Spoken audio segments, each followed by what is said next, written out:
Boa noite, meus amigos. Estamos aqui de volta. Como sempre, começamos este programa invocando a Santíssima Virgem Maria, o Santo Padre Pio de Pietrelcina, para que rogue a Deus que nenhuma injustiça se cometa nesse programa. Queria avisar aqui o seguinte: eu só vou responder a ligações nos últimos 15 minutos. E mesmo assim, se aquela molecada do Olavo de Carvalho nos odeia telefonar aqui pedindo para eu mandar eles tomar no cu, eu não vou mandar, não. Vocês querem dar o cu, vocês deem por sua conta própria, não vai dizer que fui eu que mandei. Quero avisar vocês também que o Mídia Sem Máscara está temporariamente fora do ar. Não foi desativado, vai voltar. Não se esqueça do seguinte: vai haver aqui, de 27 de abril a 2 de maio, o curso Introdução à Filosofia de Eric Voegelin, que eu vou dar aqui em Colonial Heights. Então, inscrições pelo telefone 041-3362-0200 ou 3262-0100. Também lembrar a vocês o curso que o meu filho, Luiz Gonzaga de Carvalho, está dando sobre princípios de simbolismo e cosmologia tradicional. O curso vai ser dado em Curitiba, São Paulo, Rio de Janeiro e Porto Alegre, com a duração de 1 ano, começando em 14 de fevereiro. Também inscrições pelo mesmo telefone, 041-3362-0200 ou 3262-0100. Também aqui, agradeço muito a todas as pessoas que doaram sangue ao meu amigo Milton Treza. Eu aviso que nós espalhamos ali no Orkut, está funcionando, várias pessoas estão atendendo ao pedido. Ele foi operado de câncer no peritônio, está bem, graças a Deus, mas está precisando de 40 doadores de sangue aí no hospital AC Camargo, né, Hospital do Câncer, aí no Bairro da Liberdade, em São Paulo. Outro aviso é o seguinte: no meu artigo Um Gênio da Inépcia passou um erro. Aquela citação bíblica atribuída ao Obama não é autêntica. Aquilo ali é um boato que já foi usado contra outros políticos em eleições anteriores. 4 leitores diferentes me avisaram disso e me mostraram boas fontes, mas que eu acho que é um boato mesmo. E, por outro lado, não se esqueçam de visitar o site www.seminariodefilosofia.org, onde agora há lá uma nova gravação sobre a questão do movimento revolucionário e genocídio, ou mais propriamente democídio, usando o termo do professor da Universidade do Havaí, Rudolf J. Rummel. Ele define o democídio como a liquidação de populações civis, especificamente por iniciativa de governos ou poderes políticos constituídos, para distinguir, vamos dizer, do genocídio, que é qualquer matança de população. Recebi aqui vários elogios ao meu artigo Educação ao Contrário, né? Aqui Zé Márcio Castro Alves diz: o artigo Educação ao Contrário só podia vir da sua lavra, esplêndido, emocionante. O José Saramago, Niemeyer, Luiz Inácio, Chico Buarque, professores brasileiros, filósofos da USP, enfim, todos enriqueceriam em muito suas biografias se ousassem pensar como Olavo de Carvalho. Olha, cá entre nós, eu acho que você também tem razão, mas eu não creio que eles são capazes de fazer isso, né? Também aqui o Guilherme também escreve aqui: parabéns pelo artigo Educação ao Contrário, concordo totalmente. A propósito, você lembra o tempo que o Mário Covas foi prefeito de ônibus da capital de São Paulo, que mandou estampar todos os ônibus da CMTC o seguinte: transporte coletivo, dever do Estado, direito do cidadão. Eles gostam de encher o cidadão de direito e o Estado de deveres, né? Porque não são eles não que vão cumprir. O dever do Estado, no fim, é cumprido com o dinheiro do contribuinte. Então eles gostam de puxar o saco das pessoas, dizendo que elas estão cheias de direitos. Aqui o Edson Madruga também escreve aqui: muito obrigado. Né? Ele diz: os meus artigos, os seus textos são muito bons ou são demasiadamente bons. No caso da Educação ao Contrário, se enquadra perfeitamente no segundo caso. Obrigadão, obrigadão. Aqui o Arnaldo Antônio Piloto também escreve aqui: né? Por 25 anos lecionei matemática aqui na província, Universidade Estadual de Maringá, e hoje sou professor e diretor de uma escola privada de ensino básico. É confortador encontrar no seu artigo respaldo para a pregação que faço. E ele aqui, ó, ele fez um blog onde ele também combate esse descalabro da educação brasileira. É professorpiloto.blogspot.com. Muito obrigado, Arnaldo Piloto. Aqui, o Rafael Guimarães me pergunta se vai haver uma reedição das minhas obras mais antigas, Universalidade, Abstração, Caráter como uma Forma Pura e Personalidade e outros. Não, eu não pretendo reeditar essas obras porque eu estou aproveitando capítulos delas, estou em outros contextos, eu tiro dali e encaixo em outros trabalhos que eu desenvolvi depois. Tudo aquilo ali que foi publicado é tudo fragmento. Então agora eu estou tentando encaixar nos seus devidos lugares. Né? Aqui, vamos lá. Marco Aurélio Oliveira da Silva. Em seu outro programa, ouvi algo sobre o grupo Bilderberg e encontrei algo que muito me surpreendeu. Segundo o autor Daniel Stulin, os membros da Suprema Corte são indiretamente escolhidos pelo CFR, o que foi determinante para o famoso caso Roe versus Wade. Roe versus Wade foi aquele caso onde legalizou o aborto nos Estados Unidos, né? E que depois se comprovou ter sido uma fraude, porque a moça dizia ter sido estuprada e pediu autorização para fazer o aborto por causa disso. Passados 20 anos, ela confessou que ela não foi estuprada coisíssima nenhuma, que ela é induzida a dizer isso por membros do movimento abortista. Então ela mesma está pedindo uma revisão do caso Roe versus Wade. Então, olha, não é os membros da Suprema Corte, todo mundo que manda nesse negócio, se não passar pelo CFR não chega lá, essa que é a verdade, né? O CFR é o Council on Foreign Relations, não. É um think tank privado, fundado pelo Rockefeller, que reúne todo mundo que tem algum poder aqui, né? Então, embora o CFR, enquanto instituição, não tenha nenhum programa político em especial, o fato é que quem manda lá são os Rockefeller. Se você desagradar os caras, você não chega a parte alguma. O que não quer dizer que eles escolham positivamente. Eles não vão dizer, olha, tem que ser fulano na Suprema Corte. Não, eles simplesmente dão... Vamos dizer, quando não gostam do sujeito, né? Fazem lá uma cara feia e o presidente treme nos alicerces e diz, sim, senhor patrão, sim, senhor, pode deixar que eu ponho o outro. É assim. Não.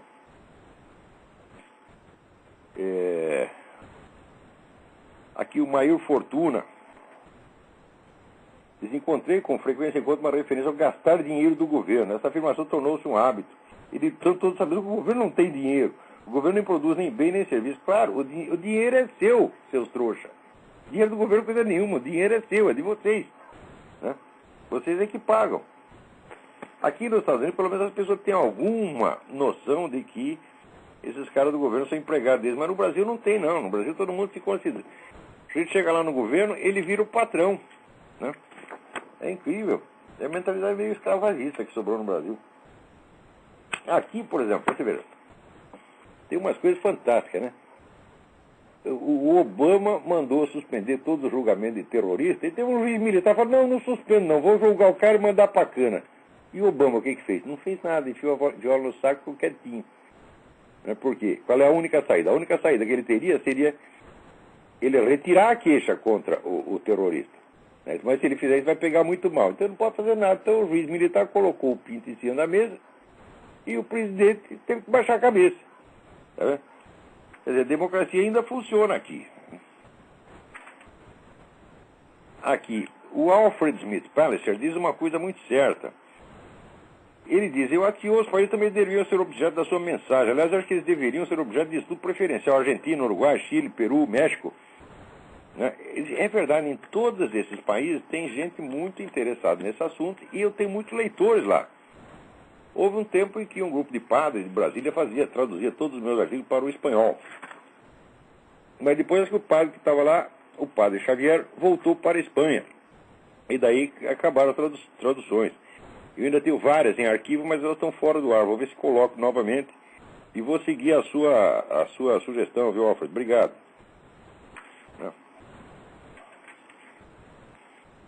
Olha, aqui o Marlos Guimarães quer saber se eu conheço o curso de filosofia oferecido pela Universidade Metodista de São Paulo. Eu não conheço, e eu não quero opinar sobre nenhum curso que eu não conheço. Mas, em princípio, eu digo assim, eu sou totalmente contra o sistema universitário de ensino de filosofia, mesmo nos melhores centros universitários do mundo. Por quê? Porque o exercício da filosofia ele implica necessariamente, ele inclui necessariamente um aspecto moral, ético e psicológico, tá certo? Que normalmente é deixado para outros setores. Se você quer guiamento moral, você vai na igreja. Se você quer autoconhecimento, você vai na psicoterapia. Tá? Na verdade, a filosofia inclui tudo isso. Inclui necessariamente tudo isso. É só você ler o Platão direitinho, você vê que a filosofia não é só uma disciplina acadêmica. Ela é um modo de vida e ela é uma prática de autoconhecimento. Então, tudo isso que hoje em dia está dividido em funções especializadas, o verdadeiro ensino da filosofia tem de concentrar em si. Tá certo? E eu não creio que seja possível fazer isso dentro do esquema universitário. Então, a filosofia virou apenas, vamos dizer, uma disciplina acadêmica. Por que ela não pode ser isso? Porque quem exerce a disciplina acadêmica não é uma pessoa concreta, é um profissional, quer dizer, um aspecto abstrativo da sua personalidade. Você fala aquilo, as coisas que você fala, não enquanto pessoa, enquanto ser humano, você fala enquanto profissional. Quer dizer, isso aí já é uma espécie de, como é que consolidação oficial da paralaxe cognitiva. Então, tem muita coisa que você só vai falar na cátedra como profissional, mas nas quais você não precisa acreditar como ser humano. Então, isso aí já não é uma situação propícia à busca da verdade. Quer dizer, você vai transformar o exercício da filosofia como se fosse um exercício de ciência experimental. A ciência experimental é um empreendimento coletivo, tá certo? No qual cada um só participa abstrativamente enquanto profissional. Se o sujeito fizer uma pesquisa científica direitinho, seguir todos os passos e atingir o resultado verificável, pouco importa que ele mesmo não acredite naquilo. Mas na filosofia não é assim, porque a filosofia é, sobretudo, um exercício crítico sobre o próprio processo e sobre a própria validade do conhecimento. Então, esse exercício tem que ser feito pela pessoa inteira, quer dizer, todos os elementos da sua consciência têm que estar todos ligados ao mesmo tempo. Pela pesquisa científica você pode fazer até meio dormindo. Por quê? Porque é um negócio coletivo, né, tem um monte de máquina trabalhando para você. Então, se você deixar... Tem pesquisa científica inteirinha que o computador pode fazer sozinho, sem a participação humana. Mas na filosofia isso não é possível. Na filosofia tem de estar totalmente presente. E não é a consciência abstrata de um profissional, é a consciência concreta de um ser humano real, com toda a sua responsabilidade social, moral, etc. Né? Então, este aspecto formativo, vamos dizer, da filosofia até hoje não existe, né, na universidade. Quer dizer, na universidade o professor faz de conta que todas as pessoas ali são normais, que todas são pessoas adultas, que estão capacitadas, são todo um monte de espoldaios, quando não vai ver, não é. Aquilo é um bando de neurótico, de adolescente maluco, né? E o ensino prossegue impávido colosso, fazendo abstração disso, como se fosse um detalhe irrelevante. Então vira essa palhaçada, quer dizer, é o exercício de um ritual profissional acadêmico só. É tudo fingimento. Isto, claro que você não é obrigado a exercitar aquilo como fingimento ritual. Tá certo? Se você quiser fazer a coisa com total sinceridade, você faz. Só que o ambiente não te estimula a isso, e o ambiente é indiferente a isso. Quer dizer, se for tudo fingimento, não tem importância. Só que isso aí produz filosofia de muito má qualidade. Se você vê o investimento que tem em faculdade de filosofia nos últimos 50 anos, para sair o quê? Não saiu nada, pô. Primeira metade do século XX foi uma maravilha. Não é isso? Sobretudo nos países que estavam mais conturbados, né? A Alemanha, a Áustria, né? Os países que tinham mais problema, né? Tchecoslováquia, né? A Hungria. Então ali teve vamos dizer, uma explosão de criatividade filosófica, foi um negócio monumental. Na segunda metade do século XX acabou tudo. Só sobrou os caras que eram remanescentes, quer dizer, camaradas que na metade do século XX já estavam com 60, 70 anos e continuaram trabalhando mais um pouco, que nem Eric Voegelin, Bernard Lonergan, Xavier Zubiri, etc. A segunda metade do século XX, em matéria de filosofia, não produziu rigorosamente nada que valha a pena. E, no entanto, o aparato acadêmico para o ensino da filosofia, nesse meio tempo, cresceu formidavelmente. Os recursos materiais hoje são fantásticos. Não que esses recursos materiais, o crescimento deles seja errado. Claro que não, tudo isso é muito bom, mas isso não basta. Você tem um outro lado, que é o lado o lado psicopedagógico do ensino da filosofia. Né? O ensino verdadeiro da filosofia só existe mesmo onde há um filósofo em exercício, vamos dizer, com a plenitude dos seus meios. Onde você tem um filósofo de verdade trabalhando, produzindo, ali se forma em torno dele um círculo de aprendizado, como se formou em torno de Xavier Zubiri, em torno de Eric Fögel e tal. A filosofia não pode ser ensinada por professores de filosofia, ela só pode ser ensinada por filósofos, realmente. Filósofo quer dizer o sujeito que cria filosofia. No Brasil não tem ninguém fazendo isso, exceto, meus filhos, este que vos fala. Lamento muito. Olha, você vê como a situação está ruim, o melhor da praça sou eu. É desesperador. Vamos lá.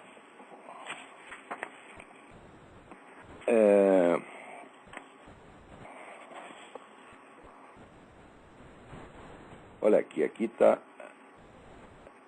Olha, Luiz Gonçalves. Conversei com um membro da Igreja Batista que mora nos Estados Unidos e está muito bem informado sobre Barack Obama. Ele citou os seus artigos, né? E diz aqui, ele escreve para o Luiz. A farsa chamada Barack Obama é bem conhecida do público conservador dos Estados Unidos. Existem muitos sites e blogs que tratam do assunto. Tudo que o Olavo de Carvalho fala nos seus programas e artigos já está bem documentado em outros sites seculares de cristãos. Claro que está. Tudo isso aí, por exemplo, aquela questão do alistamento militar. Eu afirmo que aquele documento é falso. Não tem como escapar disso aí. A certidão de nascimento que o Obama publicou no site, no site agora, acho que não sei o que, Daily Kos, e que depois foi publicado pela própria campanha do Obama, é falso também. Então eu nem entendo mesmo esses ditos conservadores americanos, porque, note bem, se você encobre todos esses fatos, se você quer depois vencer o Obama no terreno ideológico, você está topando, é como topar uma briga de boxe com a mão amarrada ou duas amarradas. Quer dizer, se no ponto vulnerável do sujeito você não pode acertar, então você já está dando vantagem para ele. Né? Quer dizer, o sujeito evidentemente é um falsário, um vigarista. Ele já deveria ter sido processado por essas coisas, em vez de você tentar entrar num debate ideológico com ele. Por que eu vou entrar num debate ideológico com o sujeito? Aqui, ele é um falsário e não deveria nem ser aceito como candidato. Para quê? Agora, todo mundo quis encobrir isso aí porque é o negócio sabe, a obsessão da polidez. Nós não podemos tocar nisso porque é muito desmoralizante. Mas é desmoralizante para ele, não para você. Qual é o problema? O cara tinha que ter sido vetado logo no início. Agora se criou essa palhaçada e o pessoal então fica discutindo a situação como se o Obama fosse apenas, vamos dizer, um esquerdista, mas um esquerdista honesto. Eu digo, mas o problema dele não é esquerdismo. O problema é que ele é fake, porra. Né? Então vamos lá. Olha aqui, o Pedro Francisco Ângelo. Tenho acompanhado seu programa Throat Speak já há algum tempo. Suas observações, especialmente em relação ao Brasil, são bastante acuradas. Gostaria de participar nos seus cursos para aprender. Como devo proceder? É muito simples. Você vai lá na página www.seminariodefilosofia.org, se inscreve no seminário, que você vai pagar $20 por mês, e daí em fevereiro, até o fim de fevereiro, ou no máximo começo de março, nós vamos começar um curso de filosofia com a duração de 5 anos. Online, vai ser transmitido ao vivo, online, com uma linha telefônica aberta para perguntas. Então, é só você fazer isso. Quando começar o curso, talvez haja algum acréscimo na mensalidade, não muita coisa, $5, $10 no máximo, por causa de despesas que nós teremos com o curso. Só isso, mas talvez, se eu puder evitar até isso, evitarei.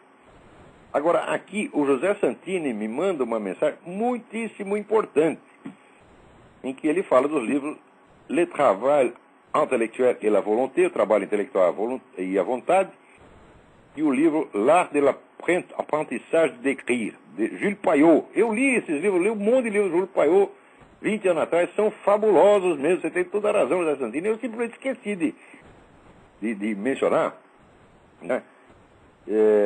Esses livros são cheios de sugestões absolutamente maravilhosas.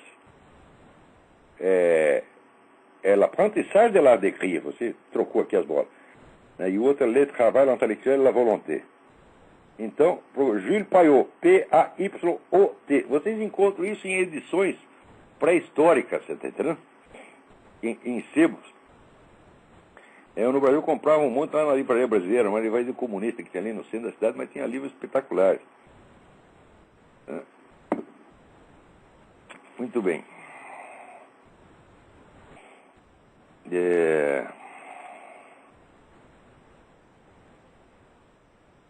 Vamos lá.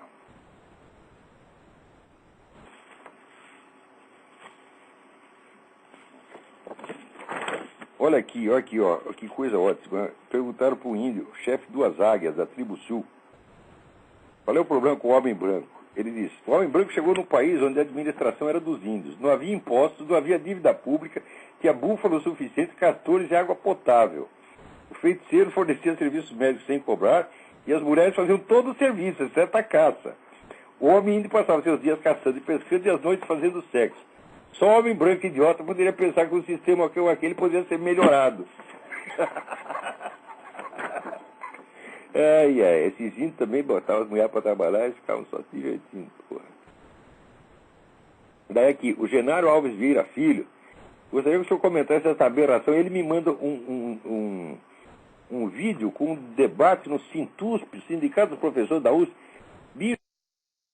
aquelas que a gente via assim, sabe, em Sindicato dos Varredores de Rua, né, de São Tomé das Letras, né, nos anos 50, o nível é mais ou menos esse, né, sabe aqueles velhinhos comunistas idiota pra caramba, falando besteira, é só isto, mas é uma coisa medonha,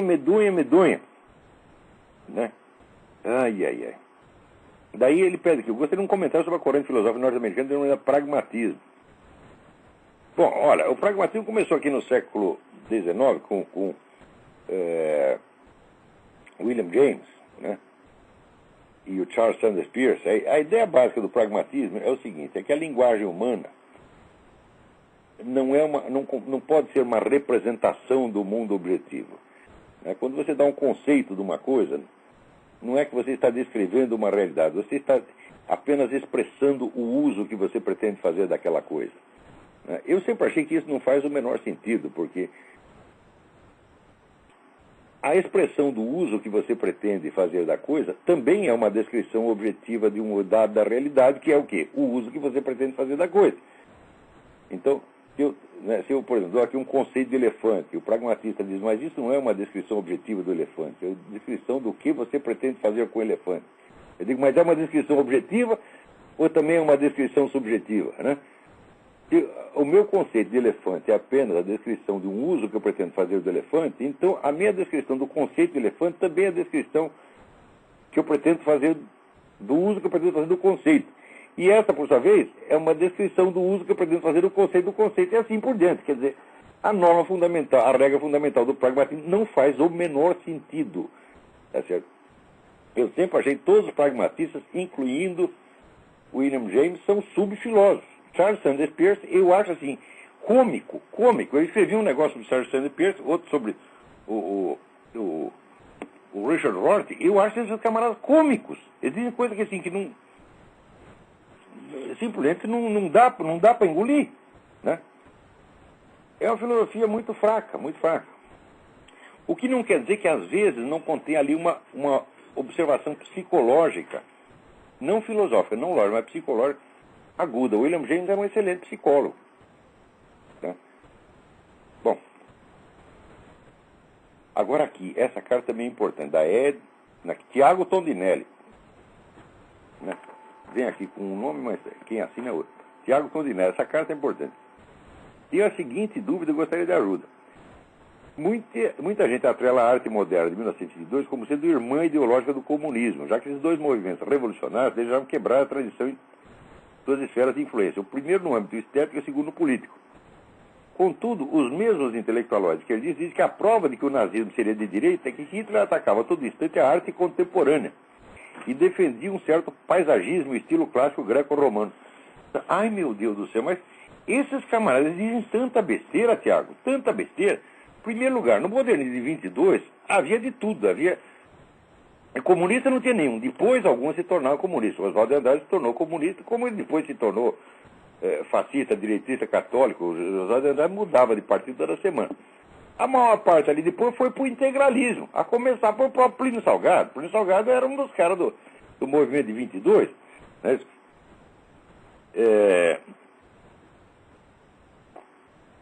Mas na Europa a mesma coisa. Muitos dos próceres do modernismo aqui foram tudo para o fascismo. Quer dizer, que história é essa? 22 está ligado ao comunismo. No Brasil está muito mais ligado a integralismo do que a comunismo. Né? E depois, o Hitler era contra a arte moderna, mas Stalin também. A campanha que o Hitler fez como a arte burguesa decadente era a mesma coisa que o Hitler falava, era o que eles falavam na União Soviética. Quanto camarada não foi parar no Gulag por praticar a tal do modernismo decadente? Então tudo isso aí é uma besteira. Olha aqui, o fascismo e o comunismo, nazifascismo e o comunismo são ambos movimentos que se integram no modernismo. Né? Leia o livro do Modris Eckstein, The Rites of Spring, Os Ritos da Primavera. Está tudo explicadinho ali. Né? Tiago, qualquer coisa que você escute desse pessoal comunista, qualquer coisa que eles digam sobre o que quer que seja, é sempre besteira. É sempre, sempre, sempre. Olha, até uns anos atrás eu achava que pelo menos como fornecedores de informações, de dados, a gente podia levar eles a sério. Nem isso você pode. Não só nas opiniões, as interpretações gerais que eles dão, mas até na simples descrição de fatos miúdos, eles mentem. Você vê, eu acreditei naquele livro do Chiavenato sobre a Guerra do Paraguai. Foi a última vez que eu citei um esquerdista como fonte. Puta que pariu, nunca mais faço isso. Citei lá o Chiavenato, daqui a pouco sai o livro, né? Do outro professor da USP, o Maldita Guerra, o livro do Doratio, Maldita Guerra, mostra que o Chiavenato mentiu tudo, inventou tudo, porra. Então, confiar em comunista, nunca mais. Comunista serve para você, bom dia, você vai buscar seu guarda-chuva que vai chover. Então vamos lá. Agora, aqui tem umas notinhas que eu preciso dar para vocês, porque é um negócio muito assombroso mesmo. Olha aqui. Vocês sabem que o pessoal pergunta como é que está indo o governo Barack Obama. Veja as realizações do Barack Obama na sua primeira semana de governo. Então, a primeira coisa que ele fez foi fazer um telefonema internacional. Para quem que ele fez? Para o Mohamed Abbas, que é o homem lá da Al-Fatah, né? O homem da organização palestina, né? E ficaram trocando beijinhos, né? Só que agora é o seguinte, agora tem uma notícia aqui do Aaron Klein, no World Net, dizendo, olha, quem está soltando bomba lá em Israel não é só o Hamas, é o Al-Fatah também. Olha só, segunda coisa que o Barack Obama fez, dar uma entrevista para a TV árabe Al-Arabiya, de cuja sede se soltavam foguetes também contra Israel. E o Barack Obama dando entrevista para os caras, puxando o saco deles, praticamente pedindo desculpas pela política externa americana, né? E lambendo o saco desses caras que são nitidamente pró-terroristas. Terceira, né, iniciativa do Barack Obama. Mandar fechar a prisão de Guantánamo, onde tem lá os terroristas, ao mesmo tempo com cupim. Presta bem atenção, quer dizer, vai espalhar terrorista para tudo quanto é lado. Os caras que foram soltos de Guantánamo, nesses últimos meses, vários deles já reapareceram, já se reescreveram, né? Se realistaram nas tropas terroristas e estão lá soltando bomba. Agora, ao mesmo tempo que o Barack Obama fechava a prisão de Guantánamo, um cupincha dele, deputado Alcee Hastings, democrata da Flórida, introduzia na Câmara dos Deputados um projeto para constituir 6 campos de prisioneiros civis sob guarda militar, para emergências, diz ele. Você sabe o que é isso? Sabe qual é o nome disso aqui? Campos de prisioneiros civis sob guarda militar. Isso aqui é a definição de campo de concentração. Você não vai estar sob a guarda de polícia, você não é preso individualmente, é prisão para massas de pessoas sob guarda militar. 6 campos de concentração, quer dizer, solta os terroristas e prende os americanos. Quarto empreendimento do Barack Obama na sua primeira semana de governo. soltaram uma verba de 4 bilhões para a ONG Acorn, que trabalhou para ele na campanha e que está, nesse momento, sob investigação por ter espalhado títulos de eleitor falso para ajudar a eleger o Barack Obama. Isso aqui, normalmente, daria impeachment na mesma hora. Mas como é Barack Obama é intocável, então ninguém nem sequer comenta. E a notícia sobre os campos de concentração nem mesmo saiu. Quem descobriu isso? O Jerome Corsi. Jerome Corsi, no blog dele, e no Blog Talk Radio, no WorldNet dele, ele publica isso. O Jerome Corsi descobre tudo. Então o que ele faz? Ele lê as atas do Congresso, porra, ele sabe o que está acontecendo lá. Agora, se você não lê as atas do Congresso, você não fica sabendo de nada. É capaz de passar esse negócio e de repente ter lá 6 campos de concentração funcionando. Quer dizer, campos militares para presidentes, para presos civis, gente.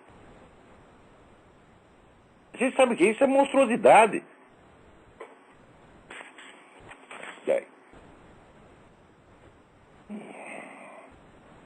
Agora, aqui também saiu um artigo do John Lott, saiu ali na Fox News. Procurem lá, o link é muito grande para dar para vocês, mas pelo título, vocês colocando no Google, você John Lott, John R. Lott, L-O-T-T, como aquele marechal que foi candidato a presidente do Brasil, Marshall Lott. O título do artigo é Democrats Economic Plan. Então, ele diz o seguinte, diz, olha, o pessoal está tudo falando de crise econômica, fazendo um barulho, mas atenção. Durante quase um terço de todos os meses das décadas de 1970, 1980 e 1990, houve uma taxa de desemprego igual ou maior do que agora. Segundo, a inflação hoje está na taxa mais baixa das últimas 4 décadas. O crescimento do produto nacional bruto pode ter caído 0,5% durante a última quarta parte do ano passado. Só que ele fez isso depois de ter crescido 2,8% na quarta parte anterior. Portanto, ele cresceu 2,3%. Então, que merda é essa? Que caça de crise é essa? Mas olha aqui. O senador democrata Chuck Schumer espalhou uma notícia de que ele tinha dúvidas, de que ele tinha informações, inside information, de que o banco, IndyMac Bancorp, tinha poucas chances de sobreviver. Ele não deu nenhuma prova disso, não tem o menor indício de que isso acontecesse, mas tão logo ele disse, os depositantes retiraram dali 1 bilhão e 300 milhões de depósitos. Aí o banco faliu. É assim que eles estão fazendo crise, gente. Eles anunciam, tal firma está mal. No dia seguinte a firma está mal mesmo. Você sabe como é que é esse negócio em bolsa, pô? É assim mesmo. A bolsa funciona assim e banco a mesma coisa. Você fala, o banco está falindo. O que você faz?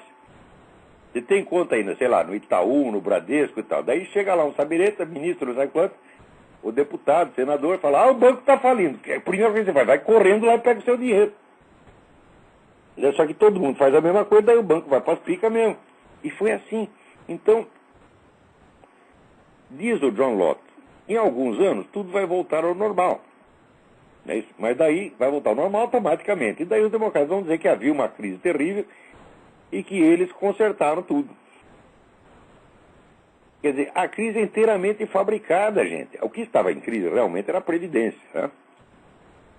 Então, através da Previdência, estão acertando 2 ou 3 bancos.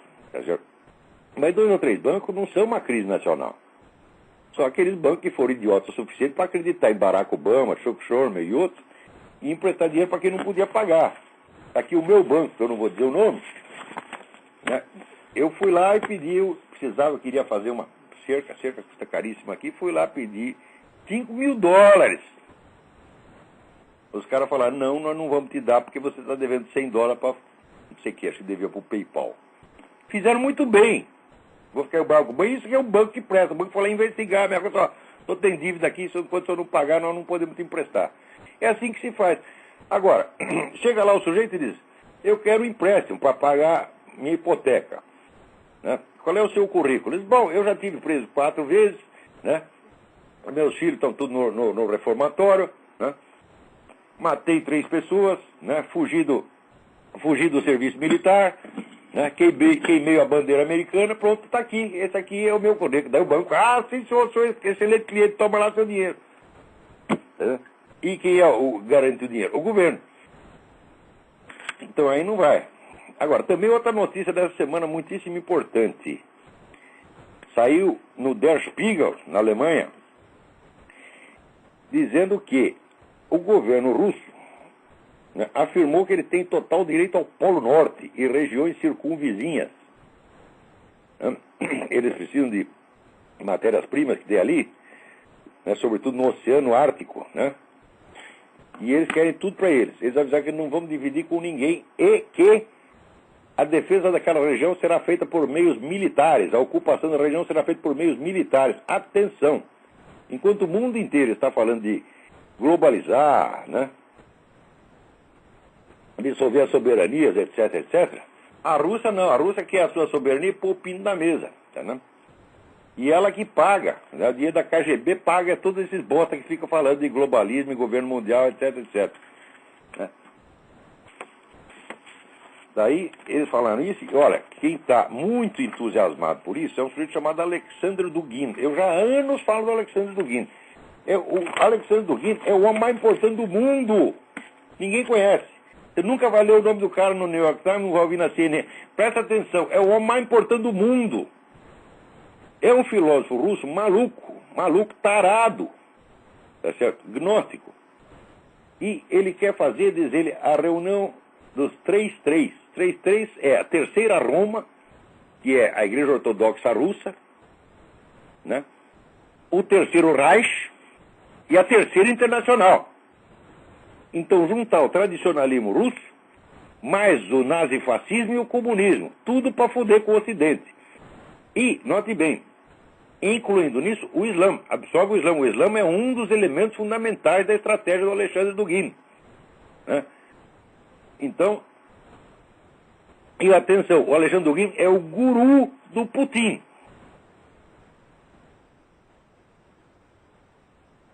Vocês já ouviram algum comentarista político, algum, né? Luiz Felipe D'Alencastro, Kenneth Maxwell, essa putada toda que escreve na Folha de São Paulo, todas essas mentes iluminadas da USP, ninguém sabe nem que existe Alexandre Dugin, porra! Né? E eu estou falando para você, esse é o homem mais importante do mundo, porque são as ideias desses malucos, né? Tem aquele famoso poema do Heine, né? Que o sujeito está dormindo e aparece um cara com espada, enfia a espada na garganta dele e fala, eu sou a ação dos teus pensamentos. É isso? Então, os filósofos têm ideias de merda, tá certo? E em seguida espalha a merda historicamente pelo mundo. Demora um tempo, quer dizer, o poder intelectual, ele é indireto e de longo prazo. Muitas vezes você não está vivo para desfrutar os efeitos da sua autoridade. Você diz a coisa hoje, ela vai virar realidade depois de 30, 40, 50 anos. Mas é o poder mais forte que existe. Por quê? Ninguém faz nada sem pensar antes. Tudo que está no campo da ação está na cabeça. Então aquele sujeito que tem a capacidade de colocar alguma coisa na sua cabeça, ele vai dirigir as suas ações mais cedo ou mais tarde.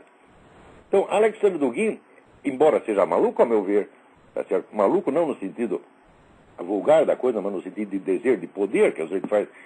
A definição do revolucionário, o que é?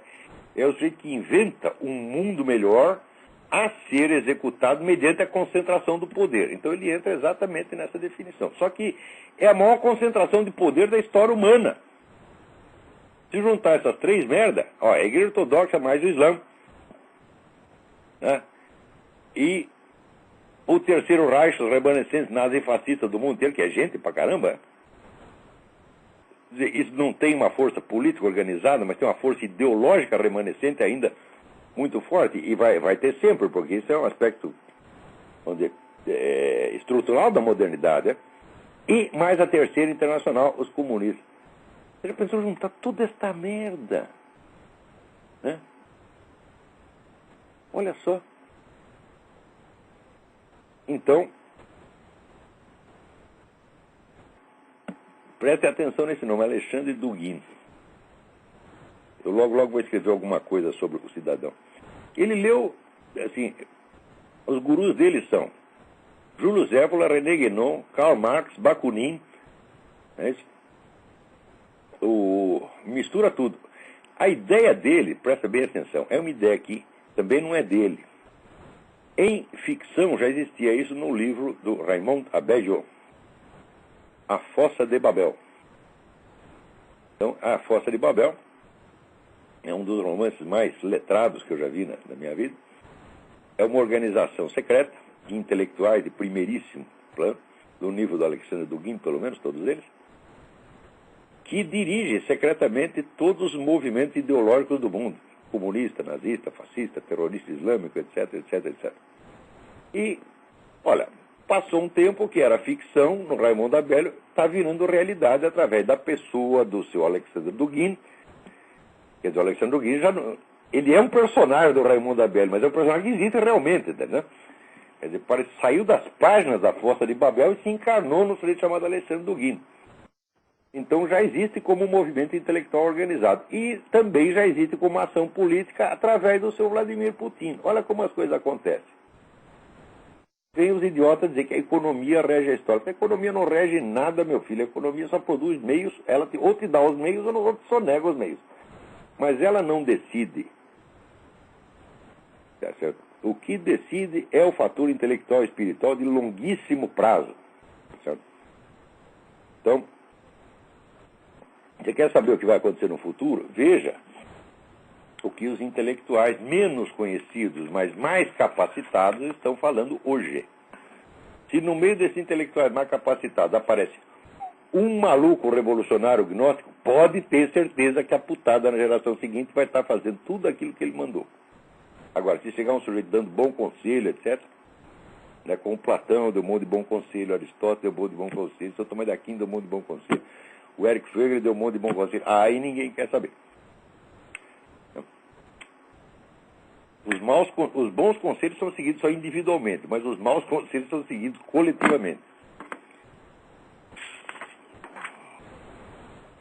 Então estão eles lá tomando, a Rússia tomando posse do Oceano Ártico e mandando todo mundo, né, para casa.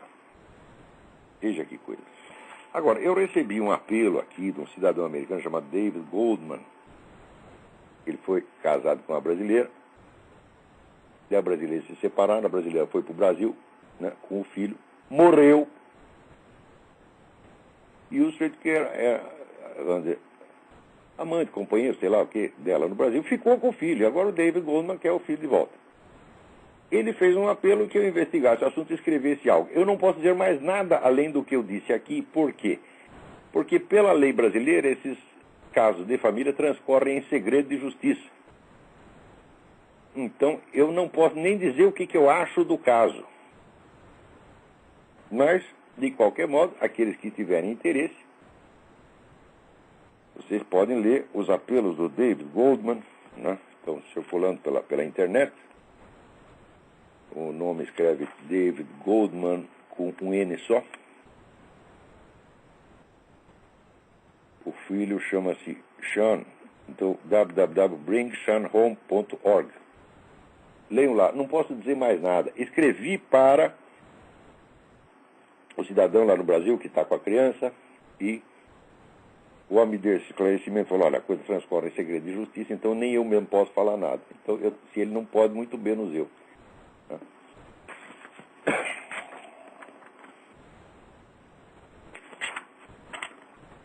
Vamos lá. Olha aqui.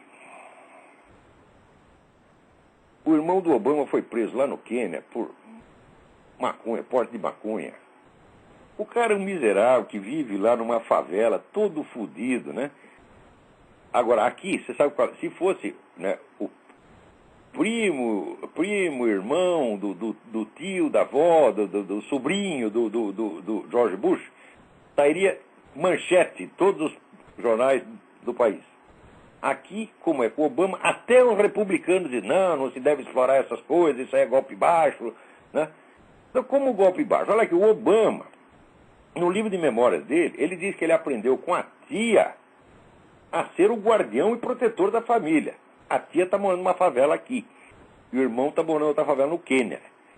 O filho da puta ganhou 1 milhão, custava, mano, ó, se mandar, presta atenção, se mandar 200, eu estudo um pouquinho a situação na África, eu sei como é que tá. $200 no Quênia é um dinheirão, Se ele mandasse $200 para cada parente no Quênia, estariam todos vivendo maravilhosamente.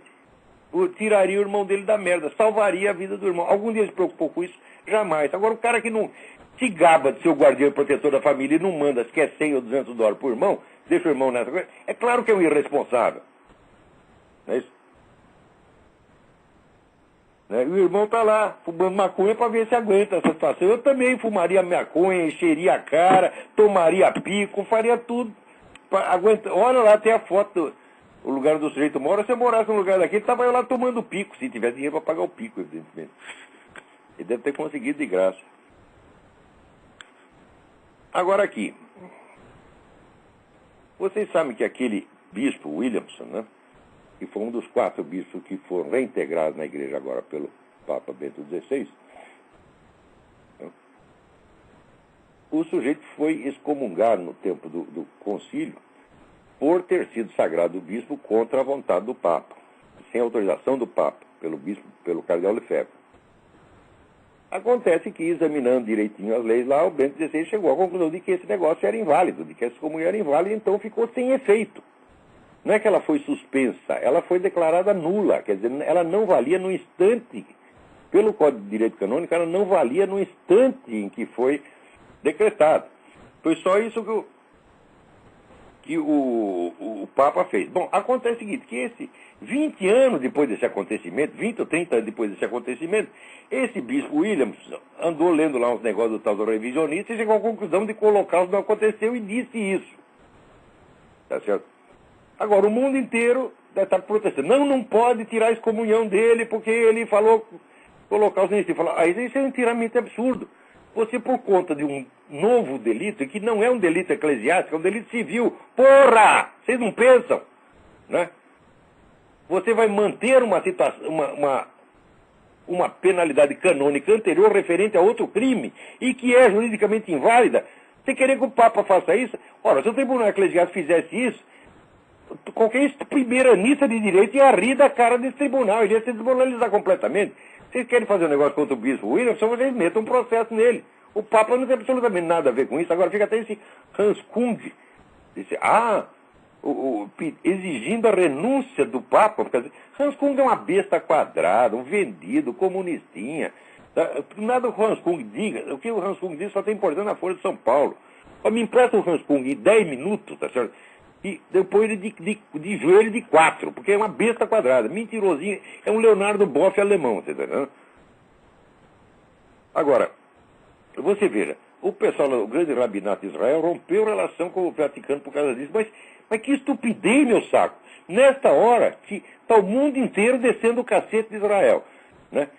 Israel precisando de todo o apoio que possa angariar, eles vão arrumar uma briga com o Vaticano por causa disso. Não tem motivo para arrumar briga por 2 motivos. Primeiro, o bispo Williams já pediu perdão ao Papa por ter dito isso do Holocausto. Segundo, o Vaticano já emitiu a declaração dizendo que isso é muito errado, que isso é um pecado, que ele nunca podia ter feito isso. Agora, se o sujeito cometeu o pecado, foi lá para o Papa, já pediu perdão, o Papa é obrigado a perdoar, porra, vocês não entendem? Agora, não basta o cara pedir desculpa, não basta os caras voltar atrás? Então, que merda é essa? Isso é coisa de intrigante que quer criar problema, quer criar ruptura entre Israel e os cristãos. Por quê? Porque os cristãos hoje são os maiores aliados de Israel. Então tem que quebrar essa aliança para foder com Israel de vez. Então vai um cara, sopra na orelha do rabino, olha aqui, o cara negou o Holocausto, vamos criar um rolo. O idiota cai e faz uma coisa dessa. Olha, isso aí é o seguinte, o Papa já fez o que tinha que fazer e o bispo Williams também já fez. Já pediu desculpas em público e pronto, acabou. O que mais se pode fazer depois disso? Agora, querer criar um caso diplomático internacional por causa de uma coisa que Já foi que o cara já se desculpou. Porra, que maluquice é essa? Isso é muito de querer explorar, né, um episódio pequeno para criar uma crise que pode prejudicar seriamente, não o Vaticano, pode prejudicar Israel, porra. Que está todo mundo lá querendo foder com Israel, daí acontece isso, aí os terroristas esfregam a mão, falam, oba, agora eles vão brigar com o Vaticano, todo mundo vai descer o cacete neles, puta que pariu. Agora, aqui o deputado Ettore Pirovaro, do Partido Conservador, né, desceu o cacete aí no Tarso Genro, dizendo, não me parece que o Brasil seja conhecido por seus juristas, mas sim por suas dançarinas. Olha, se ele dissesse isso 40 anos atrás, seria até injusto. O Brasil já teve Clóvis Bevilacqua, Francisco Campos, Miguel Reale, teve grandes juristas no passado. Hoje, quem é o jurista? É Tarso Genro, é o Nelson Jobim. Meu Deus do céu. Então tem razão. Esses não servem nem para dançarina, pô. Já pensou botar o Tarso Genro lá no show de Traveco? Nem isso ele vai saber fazer direito. Agora, aqui, saiu na imprensa italiana, está saindo um monte de ex-companheiro de militância do Cesare Battisti, dizendo, olha, nós não temos nada a ver com esse cara não, esse é um assassino, ele matou mesmo os 4 fulanos, tá entendendo? Quer dizer, até os comunistas querem se limpar do Cesare Battisti, mas no Brasil eles gostam de tudo o que não presta. Espera aí, tem um telefonema aí. Alô, Olavo? Eu? Oi, é Eduardo. Eduardo, tudo bem? Tudo bem? Eu falo do Japão. Do Japão? Isso.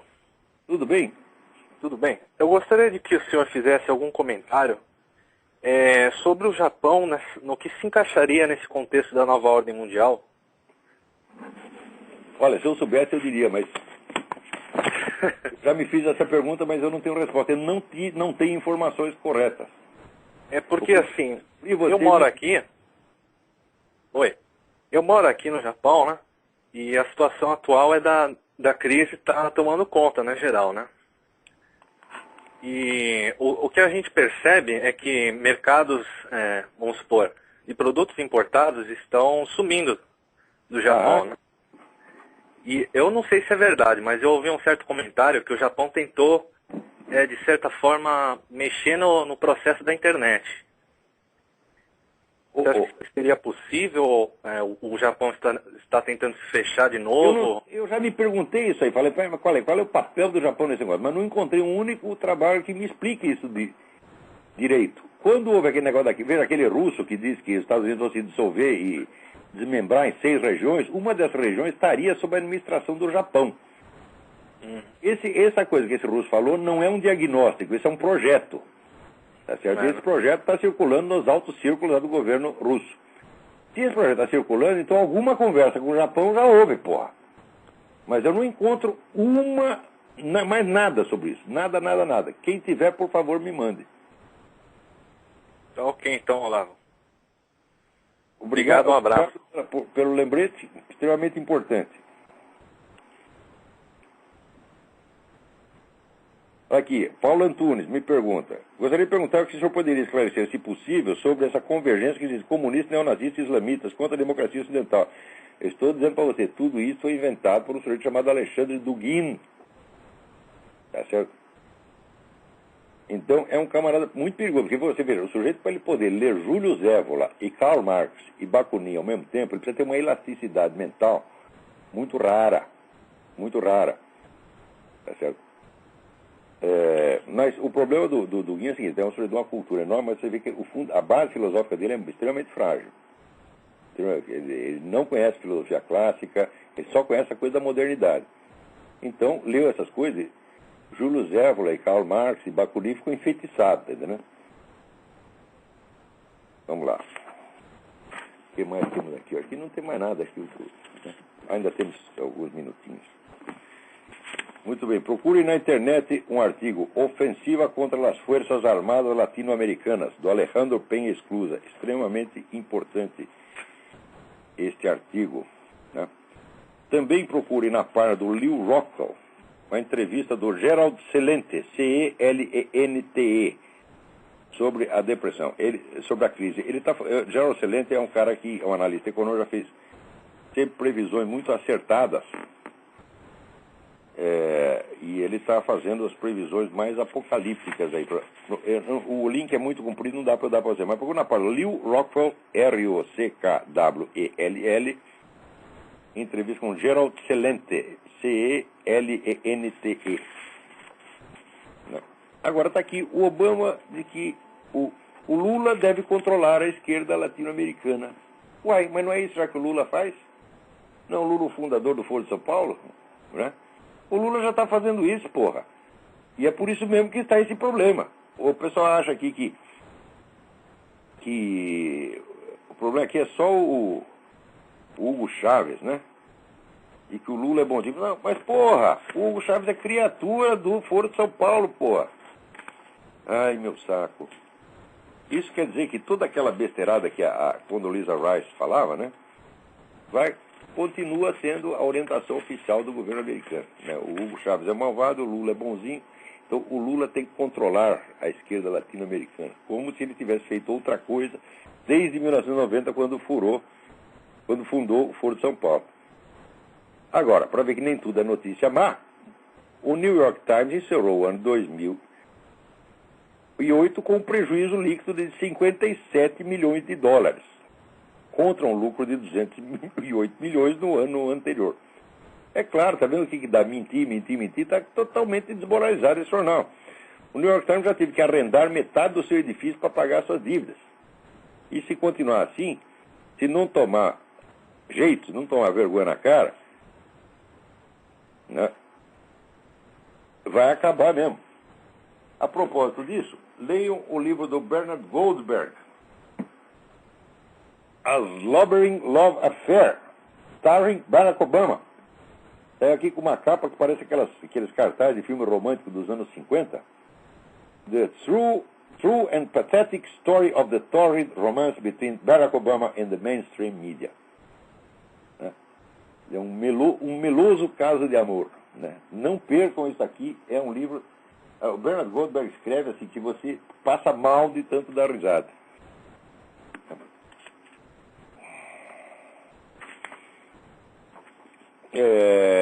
Aqui o Fábio, através do Orkut, pergunta: no seu excelente artigo A Cultura do Genocídio, talvez o melhor que o senhor tenha escrito, ao descrever a primeira corrente que busca explicar as raízes do nazismo, o senhor fala no subsolo irracional e satanista da cultura alemã. Olha, a melhor coisa para você entender isso aí são 2 livros sobre a história do cinema alemão, onde ali aparece condensado toda essa subcorrente satanista. Um é o livro da Lotte Eisner. Lotte, L-O-T-T-E, Eisner é E-I-S-N-E-R. E o livro chama-se A Tela Demoníaca. Há uma tradução no Brasil. E o outro é o livro do Siegfried Kracauer, de Caligari a Hitler. Também é um livro sobre a história do cinema. Kracauer, K-R-A-C-A-U-E-R. Esse também foi publicado no Brasil. Dê uma procurada nesses 2 livros, você vai entender tudo o que eu estou querendo dizer. Essa subcorrente existe. Agora, o que está provado que está errado é atribuir a esta corrente a causa, vamos dizer, do genocídio nazista. Porque o genocídio, como técnica de governo, já tinha sido inventado e aprimorado pelo governo soviético. E os alemães foram lá e copiaram toda a tecnologia. Então você não pode explicar por um fator específico da cultura alemã algo que foi copiado da Rússia. Não faz o menor sentido. Mas isso não quer dizer que essa subcorrente cultural não existisse e que não ajudasse em nada, tá certo? A enlouquecer a cabeça dos alemães. Claro que existia, mas as causas do genocídio não são causas específicas nacionais alemãs. Aquilo é um movimento internacional que o alemão simplesmente tomou carona e foi em frente. E com isso parece que acabou o nosso tempo, né? Então, muito obrigado a todos, até a semana que vem e muito obrigado.